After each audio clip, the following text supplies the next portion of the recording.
Guys, how you doing? It's tomironi123, second upload of the day, guys. Last upload was the 4-4-2 custom tactics. Make sure to check them out. They are verified by pros. This is the way to play right now, guys. There's a video with gameplay footage as well, so make sure to check that out so you have the full knowledge of basically what works in the game, guys. And today I've a shorter one with the squad builder, guys, but we're going to be talking about a 50k starter team of dreams, guys. Absolute dreams. I will be leaving some highlights for you at the end as well, just to make sure you can see how it works. And obviously I'll be leaving highlights of obviously tackles, everything else, guys, so that you can really get a grasp of how good this team could be. Basically, guys, let's get straight into it. We're starting with the goalkeeper position, guys. We're going to be going for Nick Pope.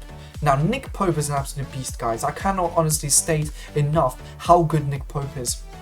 He is a beast, guys. I mean, he's so tall. Last year, everyone remembers his cards. He just was unstoppable one-on-one. And this year, once again, he's so good. Because this year, obviously, keepers that can reach very far are absolutely unbelievable and absolutely unstoppable. And it is actually crazy how good they are. It's scary, in fact, how good they are. So, guys, Nick Pope is definitely your number one choice when it comes to goalkeeper. We've got Reece James as well, guys, our right back. Now, Reece James is an interesting choice, guys. I've seen a lot of people, deciding between him and Nelson Semedo. I like Reece James, guys. Reece James has a very good strength. He really pushes people off the ball. I really like his body type. Allows him to bully people, basically in defense, and obviously go forwards a bit as well, and obviously pass. So I think he's very good, and I prefer that over Semedo, who I feel is more of a dribbler type going forwards. So I think when you want to go for a cheap option, it's either him or Semedo, but I'm going for Reece James myself, guys. Centre back, first option, guys, we're going Konate, the new signing for Liverpool. Absolute beast. 71 pace, everyone will be like, oh, that doesn't, he's just not good enough. It justifies how good he is when he starts playing, guys. Absolutely incredible centre back with a lot of strength, with a lot of power in what he does, and obviously hopefully he can provide the same oomph to your team, guys. Really, Konate is just an absolute powerhouse. And next to him, we're going to put another powerhouse, Nathan Ake. Now, this one is a surprising one. I thought Nathan Ake would be more expensive. 76 pace, which is obviously not the fastest in the world, but you know what? Once again, he just bullies people. He doesn't have to be super tall. He just bullies them, guys, and that's what Nathan Ake does. He done it last year, and he's doing it again.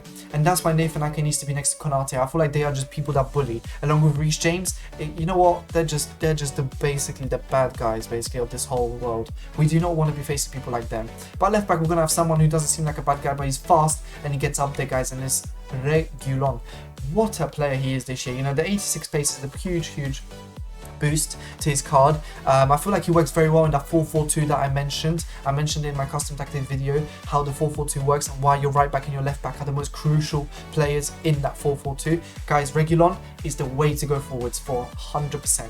Now, we're going to be going right mid, guys. We're going to be going with a special Brazilian. We're going to be going with the one and only Rafinha from Leeds, guys. Rafinha is an absolute beast. When it comes to cutting in, shooting, Rafinha is an absolute god, guys. He has the shot, he does it in real life time and time again, and he will do it for you. I talked about it in my 4-4-2 video.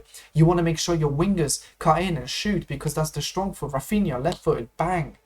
That's what it's about, guys. Rafinha is the one. I cannot state enough how good he is. Obviously, you want to be using him consistently to be able to get used to, the play style that you'll need to do with him. But he is an absolute must in this team.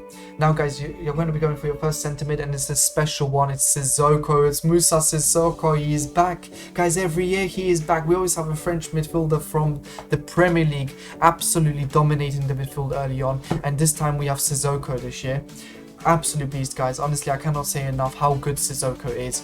It doesn't change. Some things just don't change. Of course, he can't shoot too well, but that doesn't matter, guys. He's not there to shoot. He's there to bully people, and this whole team is about just bullying people at this point. Honestly, I sound like a bully, but no, it's not about that, guys. It's just about the strength. It's just about the pushing forwards and really having that pressure on your opposition, knowing that if they take the wrong touch, they're just going to come in and body them out of the way, guys. That's what you want.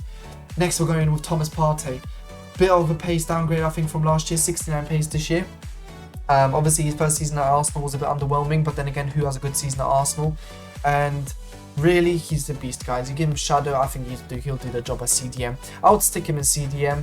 If you want him to be the one going forwards a bit more, then you can do that. But I don't know, he just feels a bit more clunky than Sissoko. I don't really like him too much in terms of dribbling and stuff like that. Not that Sissoko is an absolute dribbling god, but it's just I feel like he's better on the ball. I don't know, the stats do not justify Thomas Partey on the ball, but it doesn't matter. If you guys like it the other way around, not the end of the world. I think he's interchangeable and it will work absolutely perfect, guys. Left mid, we're going to go with Daniel Podence. We have to go a bit cheap on the left mid. There's not many options in the Premier League. His shooting is very underwhelming, 65. But you know, you don't really have a choice here with left mids. They're pretty expensive because they're pretty rare in the Premier League, and I feel like Daniel Podence is probably the best choice for the price. The 90 pace is absolutely crucial, gets him up there and gets him moving, guys. So that's definitely one of your choices. Now, one of your strikers is going to be Mikel Antonio, guys, the player that everyone was waiting to use. Yes, he is a bit more underwhelming. He is probably getting his Player of the Month card, so stay tuned for that because I'll probably be making a nice little review on that. But Mikel Antonio, guys, you should still be able to use him. I don't think he's that bad. I think he's still very good. He still tries his hardest, obviously.